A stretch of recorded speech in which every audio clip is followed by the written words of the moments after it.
The meaning behind back row. Hello, language learners. Today, we'll be diving into the phrase back row. Whether you've heard it in a movie, song, or just in casual conversation, by the end of this video, you'll know exactly what it means and how to use it. Back row quite simply refers to the last or furthest row of seats in a venue, classroom, theater, or any setting with arranged seating. Think about a cinema. The back row would be the seats nearest to the rear wall.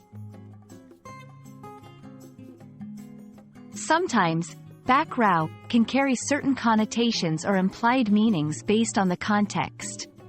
1. Hiding or being unnoticed. People who sit in the back row might not want to be noticed or might be trying to avoid interaction. Think of students in a class who might not want the teacher's attention. 2. Best seats for some.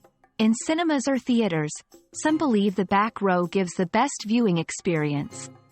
It offers a complete, unobstructed view of the screen or stage. 3. Latecomers. People who arrive late might end up in the back row because the front seats are already taken. To understand the phrase even better, here are a few examples of how back row can be used. 1. I always prefer sitting in the back row of the cinema. It gives me a better view. 2. He was so shy on his first day that he chose a seat in the back row. 3. The back row was the only place left when we arrived late for the concert. And that's a wrap on the phrase back row.